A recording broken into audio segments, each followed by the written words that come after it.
নমস্কার। গত ৩৬ দিন ধরে যখন আশীর্বাদ দ্য ট্রুথের পাতায় আপনারা আমাকে দেখতে পাচ্ছিলেন না, হয়তো আপনারা অনেকেই মনে করে ফেলেছেন যে আশীর্বাদ দ্য ট্রুথ থেকে এবার হয়তো আশীর্বাদ বিদায় নিল, অর্থাৎ সত্যি বলার সাহসে মনে হয় এবার ভাটা পড়ল, বা অনেকে হয়তো ভেবে নিয়েছিলেন সত্যি বলাতে এবার হয়তো বিরতি করল আশীর্বাদ। কিন্তু না, ৩৬ দিনের দীর্ঘ বিরতির পর অবশেষে আবারও আশীর্বাদ দ্য ট্রুথে ফিরে এলাম আমি।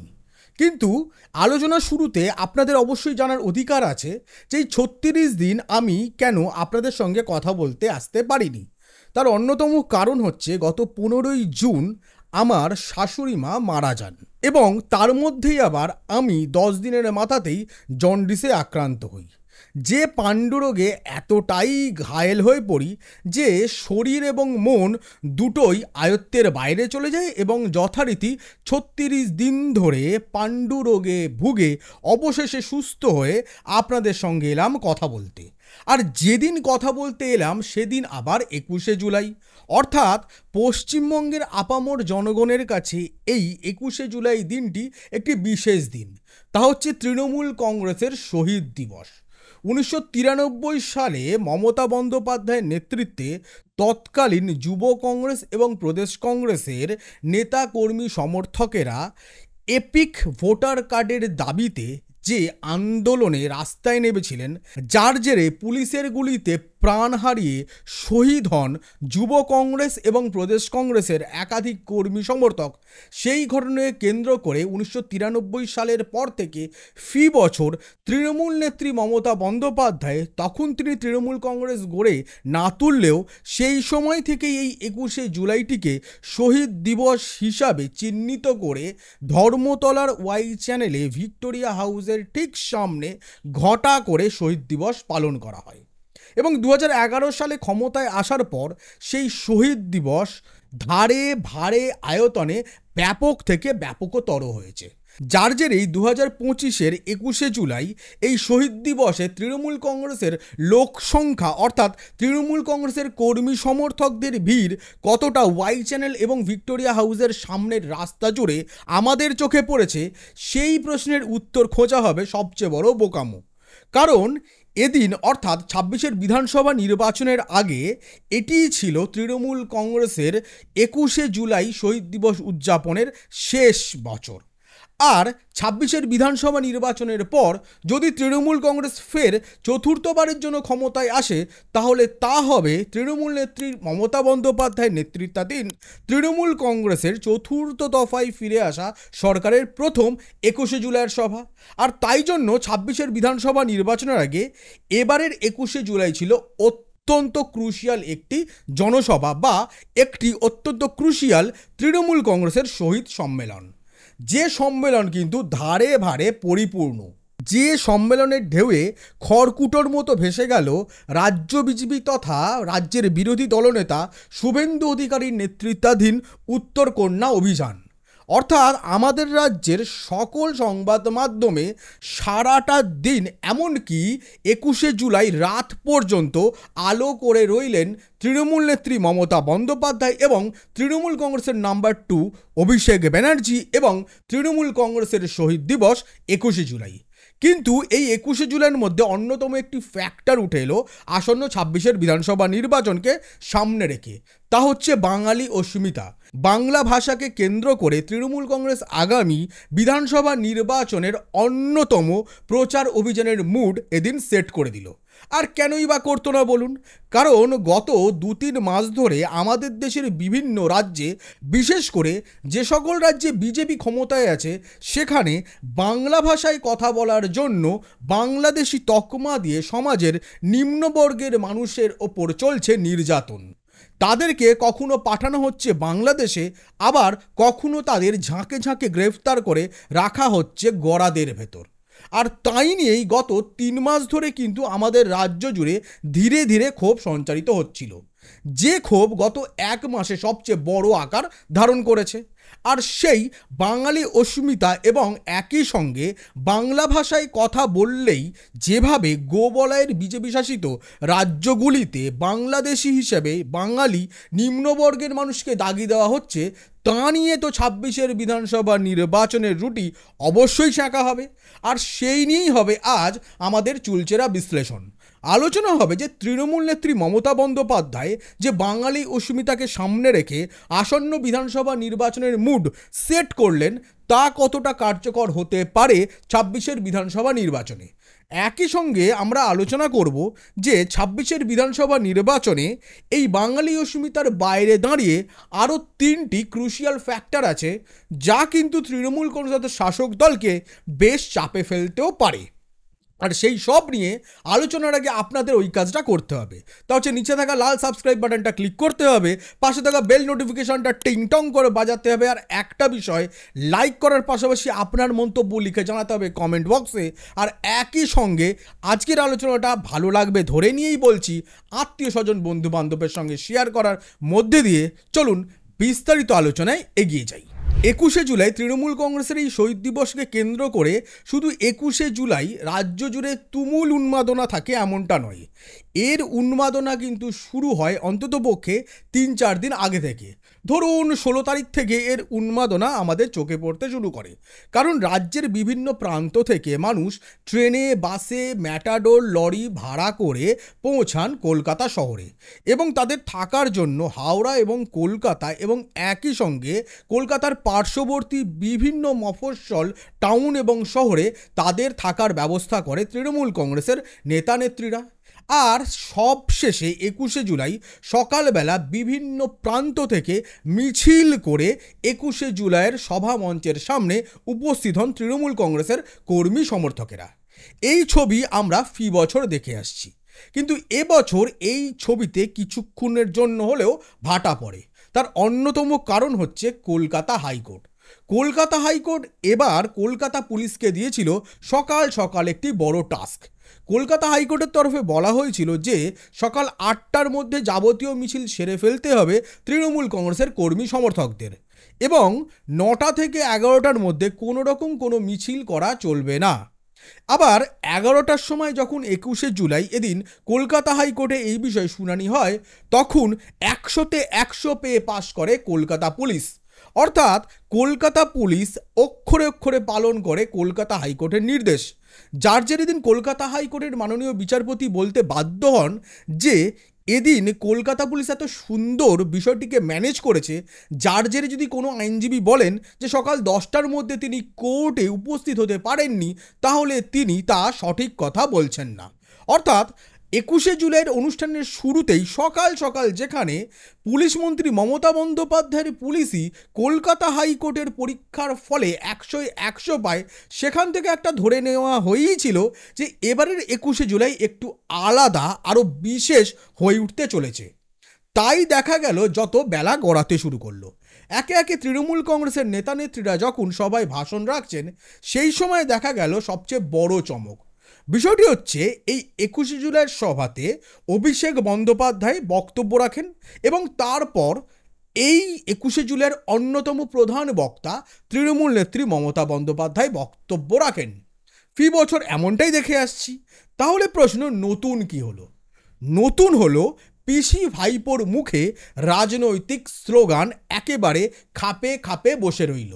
অর্থাৎ একদিকে যেখানে আমরা অভিষেক বন্দ্যোপাধ্যায়কে দেখলাম বাংলা ভাষা বাঙালি অস্মিতাকে নিয়ে প্রশ্ন তুলতে, একই সঙ্গে তাকে দেখলাম গোবলয়ের বিজেপি শাসিত রাজ্যগুলিকে বাংলা ভাষায় কথা বলার জন্য যে সকল মানুষকে সমাজের নিম্নবর্গের, অর্থাৎ যারা পশ্চিমবঙ্গ থেকে দিল্লি, রাজস্থান, মধ্যপ্রদেশ, উত্তরপ্রদেশ, পাঞ্জাবে গেছেন পরিযায়ী শ্রমিক হিসাবে, যাদের স্কিল্ড লেবারের জন্যেই এই সকল রাজ্যগুলির বিভিন্ন শহর এবং টাউনগুলিতে হাইরাইজ গড়ে উঠছে, তাদের ফ্যাক্টরি চলছে, সেই সকল নিম্নবর্গের বাঙালিকে যারা বাংলা ভাষায় কথা বলেন, সেখানে তাদের বাংলাদেশি হিসাবে দাগিয়ে দেওয়া হচ্ছে। এক গুচ্ছ এই ধরনের ঘটনা গত 3 মাসে আমাদের সামনে এসছে, যার মধ্যে গত 1 মাসে এই বাংলাদেশি তকমা দিয়ে একাধিক বাংলা ভাষায় কথা বলা আমাদের রাজ্যের নিম্নবর্গের মানুষকে পাঠানো হয়েছে বাংলাদেশেও, যদিও সে বিষয় নিয়ে কিন্তু আদালতের অন্দরে এখন চলছে মামলা। তাই এই বিষয়ে বিস্তারিত কথা না বললেও একটা বিষয় মিডিয়ার দৌলতে আমাদের সকলেরই জানা, যে এই সকল রাজ্যগুলিতে সমাজের নিম্নবর্গের যে মানুষেরা যারা দিন আনি দিন খাই অর্থাৎ পরিযায়ী শ্রমিক হিসাবে সেখানে করে কর্মে খাটছেন, তাদের পেটে কিন্তু লাথি মারা হচ্ছে, তাদের বিদ্যুতের কানেকশন কেটে দেওয়া হচ্ছে, জলের লাইন কেটে দেওয়া হচ্ছে। এমনটাই ছবি কিন্তু উঠে এসছে দক্ষিণ দিল্লি থেকে। এবার এই গোটা প্রেক্ষাপটের মধ্যে যে 21শে জুলাইয়ের সভায় তার আঁচ উঠবে তার বলতে অপেক্ষা ছিল না। আর সেই মতোই অভিষেক ব্যানার্জির কণ্ঠেও সেই ঝাঁঝ আমরা দেখতে পেলাম।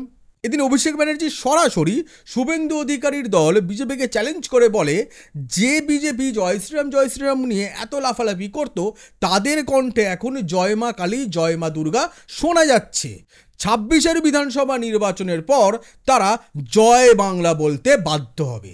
অভিষেক ব্যানার্জি তার 36 মিনিটের ভাষণে যখন বাঙালি এবং বাংলা ভাষাকে নিয়ে এই ঝাঁঝালো বক্তব্য রাখছেন, তার ঠিক পরেই 64 মিনিট দীর্ঘ বক্তব্য পেশ করেন মমতা বন্দ্যোপাধ্যায়, যার কথা শোনার জন্য কিন্তু ফি বছর রাজ্যের কোনা কোনা থেকে আপামর তৃণমূল কংগ্রেসের কর্মী সমর্থক এবং সাধারণ মানুষ কিন্তু ধর্মতলার ওয়াই চ্যানেল এবং ভিক্টোরিয়া হাউসের সামনে বাঁধা মঞ্চের সামনে ভিড় করেন। সেই মতো দীর্ঘ 64 মিনিট মমতা বন্দ্যোপাধ্যায় রাখলেন বক্তব্য। কিন্তু 26-এর বিধানসভা নির্বাচনের আগে শুরুতে মমতা বন্দ্যোপাধ্যায়ের বক্তব্য শুনে অনেকেই হয়তো ভেবেছিলেন সেই একই কথা বলবে, 2024-এ যা বলেছিলেন 2025-এ তো সেই একই বলছেন। কিন্তু 10 মিনিটের মধ্যে মমতা বন্দ্যোপাধ্যায় হয়ে উঠলেন বাস্তবের অগ্নিকন্যা।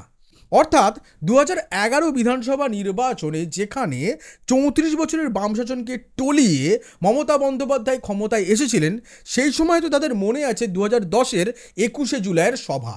সেই 21শে জুলাইয়ের সভায় মমতা বন্দ্যোপাধ্যায়কে যে ফর্মে দেখা গেছিল 2025-26-এর বিধানসভা নির্বাচনের আগে হওয়া এই 21শে জুলাইয়ের মঞ্চে মমতা বন্দ্যোপাধ্যায়কে দেখা গেল সেই 2010-এর ঝাঁঝে।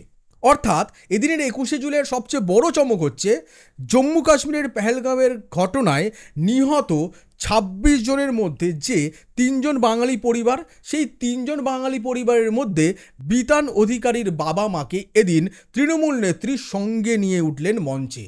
একই সঙ্গে রিষড়ার বিএসএফ জওয়ান ঝন্টু শেখের বাবাও রইলেন মঞ্চে।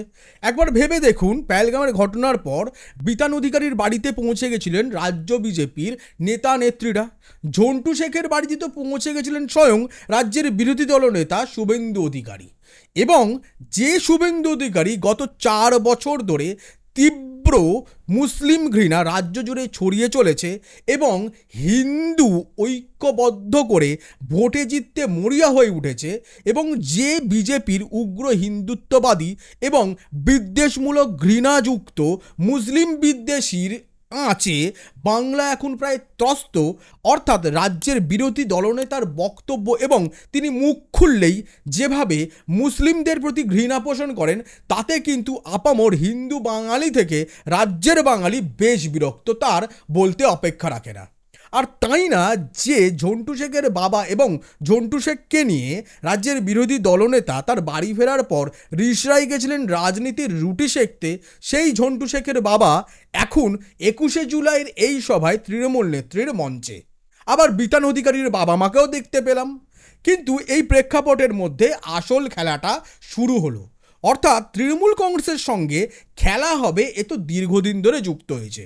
তৃণমূল নেত্রী স্বয়ং চলতি বছরের শুরুতে নেতাজি ইন্ডোর স্টেডিয়ামে তৃণমূল কংগ্রেসের কর্মী সমর্থকদের নিয়ে হওয়া সভাতেও বলেছেন যে এবার খেলাটা আরও জোরে খেলতে হবে, এবারে ক্রিকেটের বলটা আরও জোরে মারতে হবে, ফুটবলটা আরও জোরে মারতে হবে।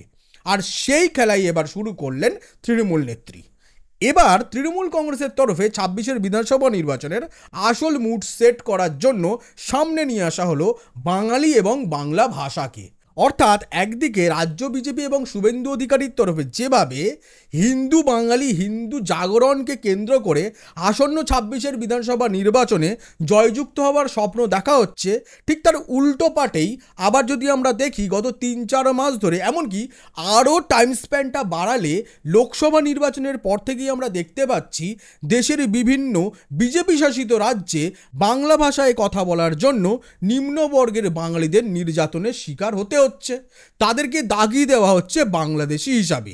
আর এটাই সবচেয়ে বড় ইস্যু হিসাবে 26-এর বিধানসভা নির্বাচনে উঠে আসতে চলেছে।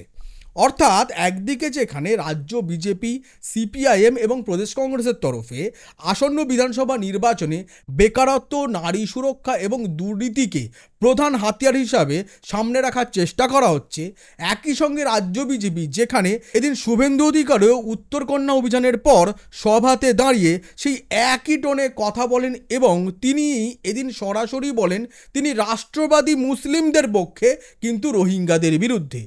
একদিকে যেখানে তৃণমূল নেত্রী বাংলা ভাষায় কেন কথা বললে বাংলাদেশ হিসেবে দাগি দেওয়া হচ্ছে, তার বিরুদ্ধে নরেন্দ্র মোদী সরকারের বিরুদ্ধে তোপ দাগছেন, সেখানেই তার পাল্টা শিলিগুড়ির সভা থেকে রাজ্যের বিরোধী দলনেতা বলছেন বাংলাদেশি অনুপ্রবেশের কথা। এবার একবার ভেবে দেখুন, বাংলাদেশের সীমান্ত পেরিয়ে ভারতে প্রবেশ করছে একদল অনুপ্রবেশকারী, এর দায়িত্ব কার? এর দায়িত্ব অবশ্যই কেন্দ্রীয় স্বরাষ্ট্রমন্ত্রী অমিত শাহর হাতে থাকা সীমান্তরক্ষী বাহিনীর। অর্থাৎ বিএসএফের নাকের ডগা দিয়ে চোখে ধুলো দিয়ে তো তাহলে অনুপ্রবেশ ঘটছে, ঠিক যেমনটা অনুপ্রবেশ ঘটেছিল পেহেলগাঁওয়েতে।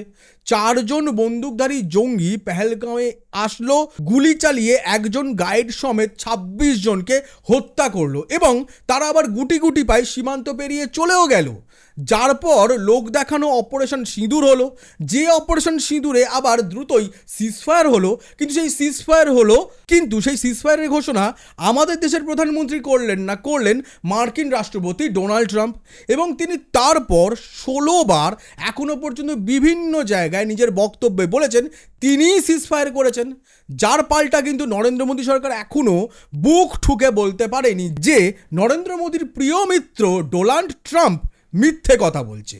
আবার তার মধ্যে ডোনাল্ড ট্রাম্প নতুন আরেকটি ইস্যু তুলেছেন, তিনি বলেছেন যে ভারতের 5টি যুদ্ধবিমান অপারেশন সিঁদুরে ধ্বংসপ্রাপ্ত হয়েছে, জানিও কিন্তু নরেন্দ্র মোদী সরকার মুখে কুলু মেটে রয়েছে। অর্থাৎ 21শে জুলাই কিন্তু সংসদে শুরু হলো বাদল অধিবেশন। এবার এই বাদল অধিবেশনে অপারেশন সিঁদুরকে নিয়ে গৌরবান্বিত হওয়ার জন্য দেশের প্রধানমন্ত্রী সাংসদদের উজ্জীবিত করার কথা বলেছেন সরকারের পাশে থাকতে।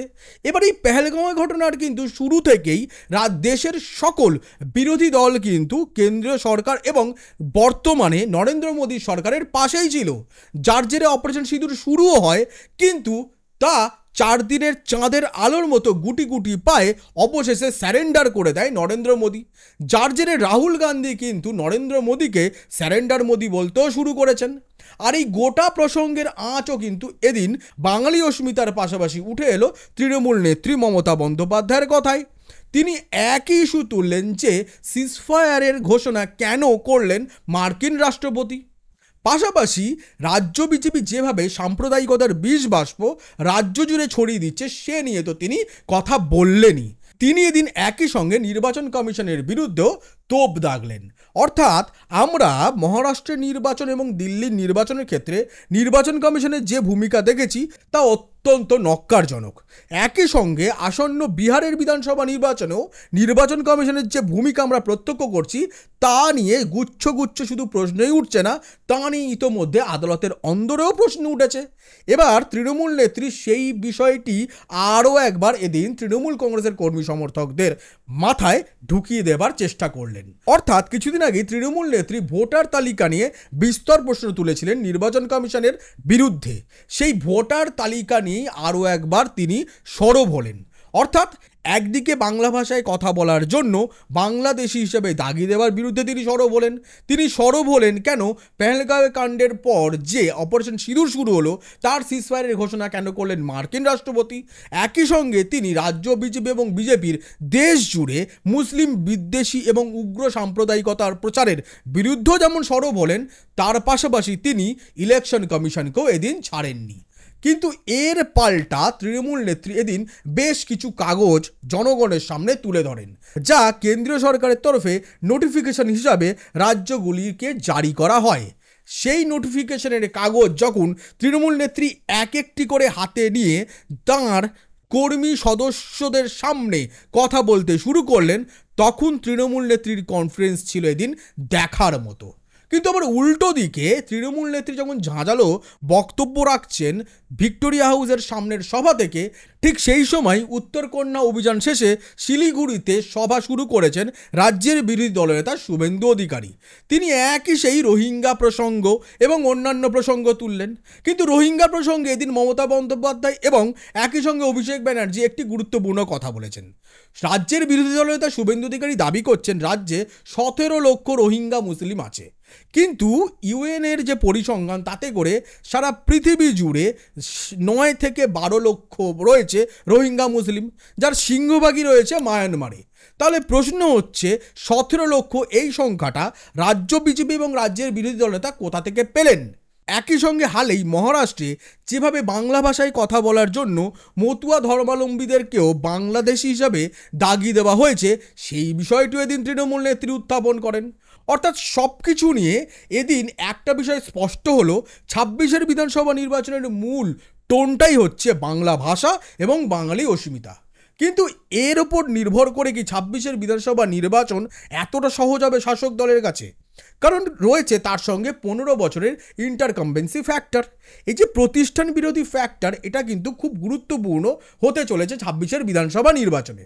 কারণ এর মধ্যে রয়েছে আরজিকর কাণ্ড, হালেই ঘটে যাওয়া কসবা কাণ্ড, এসএসসি দুর্নীতি কাণ্ডের জেরে 27,000 চাকরি হারিয়েছে, একই সঙ্গে প্রাথমিকের শুনানি চলছে এবং পাশাপাশি সংখ্যালঘু অর্থাৎ ওবিসি সার্টিফিকেট নিয়েও চলছে আদালতে মামলা। এবার ভাবুন, এই গোটা প্রেক্ষাপটের মধ্যে 26-এর বিধানসভা নির্বাচনের আগে যদি প্রাথমিক এবং ওবিসি সার্টিফিকেট এই দুটি নিয়ে রায় বেরিয়ে যায় এবং এই দুটি রায়ই যদি রাজ্য সরকারের বিরুদ্ধে আসে, যেমনটা এসএসসি দুর্নীতির ক্ষেত্রে হলো, তাহলে কিন্তু যথেষ্ট চাপে পড়তে চলেছে তৃণমূল কংগ্রেস সরকার। এর অন্যতম কারণ হচ্ছে রাজ্য জুড়ে একটা বিষয় মানতে হবে, বেকারত্ব বেড়েছে। আবার কেন্দ্র সরকারের সমীক্ষা অনুসারে এটাও ঠিক, পশ্চিমবঙ্গে কিন্তু বেকারত্বের হার 40% কমেছে এবং সারা দেশের তুলনায় পশ্চিমবঙ্গে কিন্তু বেকারত্বের হার অত্যন্ত নিম্নমুখী। আর সেখান থেকে দাঁড়িয়ে একটা বিষয় আমাদের স্বীকার করতে হবে, গত 12 বছর হতে চলল আমাদের দেশে বেকারত্ব চরম সীমায় পৌঁছেছে। যে নরেন্দ্র মোদী সরকার ফি বছর 2 কোটি করে চাকরি দেবে বলেছিল, তাতে তারা ব্যর্থ এবং তার সেই দাবি অর্থাৎ নরেন্দ্র মোদীর সেই দাবি যে জুমলা, তা হাতে নাতে প্রমাণ পেয়েছে দেশবাসী। অর্থাৎ দেশের বর্তমানে যে বেকারত্বের হার, তার তুলনায় রাজ্যের বেকারত্বের হার কম হলেও আমাদের একটা বিষয় মানতে হবে, আমাদের রাজ্যেও 2 কোটির ওপর মানুষ বেকার। একই সঙ্গে পরিযায়ী শ্রমিকের যে এজেন্ডা রাজ্যের বিরোধী দলনেতা তুলছেন, তাও কিন্তু একেবারে খারিজ করে দেওয়ার নয়। কিন্তু এর মধ্যে আবার এটাও বুঝতে হবে, আমাদের রাজ্যের তুলনায় বিজেপি শাসিত রাজ্যের থেকে পরিযায়ী শ্রমিকের সংখ্যা অনেক বেশি। কিন্তু এখান থেকে আর একটা কথা, অন্যের ছিদ্রান্বেষণ করে নিজেদের আত্মসন্তুষ্টি দেওয়ার কোনো কারণ হয় না। আমাদের মানতে হবে যে আমাদের রাজ্যে চাকরির ক্রাইসিস রয়েছে এবং সেটা গত 15 বছরে হয়েছে এমনটা না। স্বাধীনতার পর থেকেই সারা দেশ জুড়েই বেকারত্বের খুব বড় ছবি আমাদের সামনে দফায় দফায় উঠে এসছে, কখনো সিনেমায়, কখনো নাটকে, কখনো গল্পে, কখনো যাত্রায়, কখনো থিয়েটারে। অর্থাৎ বেকারত্ব যে সারা দেশ জুড়ে স্বাধীনতার পরবর্তীকালেই অন্যতম একটি এজেন্ডা ছিল, তার বলতে অপেক্ষা রাখে না। কিন্তু এরই মধ্যে অন্যতম ক্রুশিয়াল হচ্ছে আরজিকর কাণ্ড এবং হালেই ঘটে যাওয়া কসবা ল কলেজের ঘটনা। অর্থাৎ আরজিকরের ঘটনা গত 24 অগাস্ট মাসে ঘটেছিল, যার জেরে কিন্তু তার আগেই হয়ে গেছিল লোকসভা নির্বাচন, যার জের কিন্তু লোকসভা নির্বাচনে পড়েনি। আবার বিধানসভা নির্বাচনের আগেই ঘটে গেল কসবা ল কলেজের ঘটনা, যেখানে সরাসরি তৃণমূল ছাত্র পরিষদের নেতার বিরুদ্ধেই উঠেছে ধর্ষণের অভিযোগ। এবার এই গোটা প্রেক্ষাপটের মধ্যে আপনি বলতেই পারেন তাতে কি, কারণ আরজিকরের পর 6টি বিধানসভার উপনির্বাচনে তৃণমূল কংগ্রেস বিপুল ভোটে জয়যুক্ত হয়েছে। এমনকি বিজেপির হাতে থাকা মাদারিহাটের আসনটিও শাসক দলের হাতে চলে এসছে। বিন্দুমাত্র ছাপ পড়েনি আরজিকর কাণ্ডের। কিন্তু এই আরজিকর কাণ্ডের ছাপ পড়বে যখন শহুরে ভোটাররা বিধানসভা ভোটে নিজেদের মত দেবেন।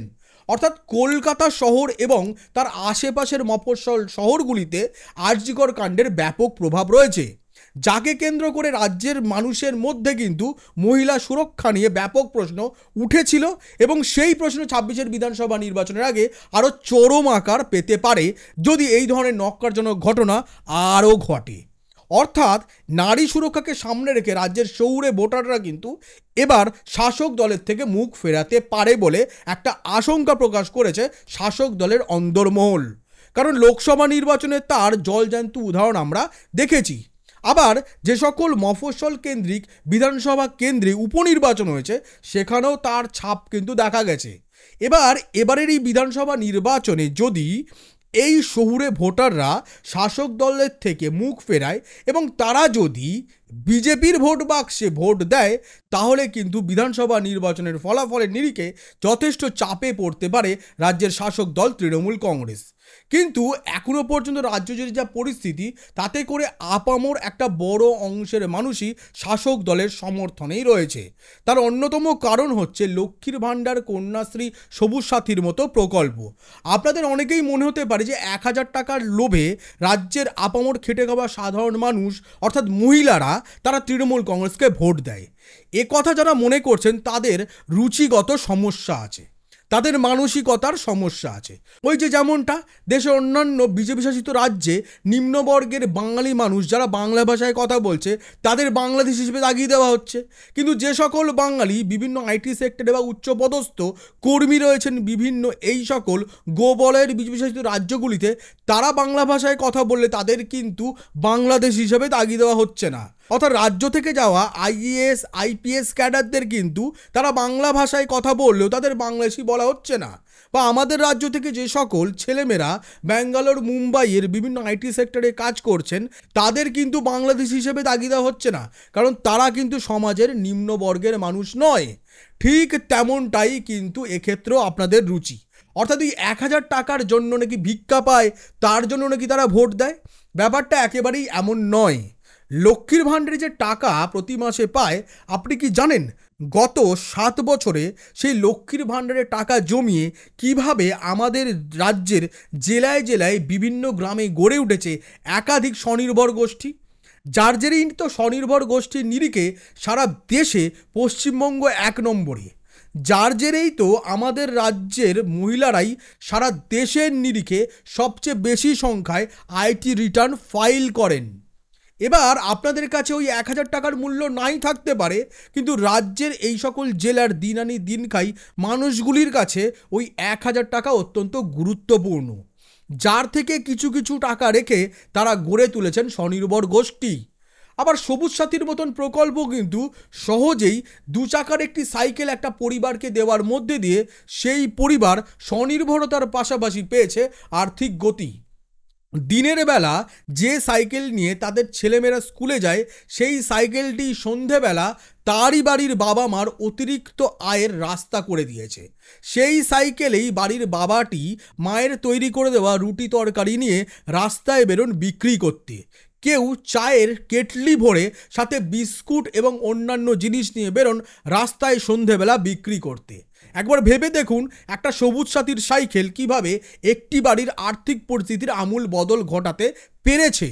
একই সঙ্গে কন্যাশ্রীর দ্বারা কিন্তু যে সকল খেটে খাওয়া মধ্যবিত্ত মানুষেরা মেয়ের বিয়ে কিভাবে দেওয়া হবে তা নিয়ে দিনরাত এক করে তিল তিল করে অর্থ জমাতেন, তারাও একটু স্বনির্ভরতা পেয়েছেন, তারা বিশ্বাস পেয়েছেন, তারা আস্থা পেয়েছেন, ভরসা পেয়েছেন যে আর কিছু হোক চাই না হোক কন্যাশ্রীর টাকাটা পেলে মেয়েটার বিয়ে হয়ে যাবে।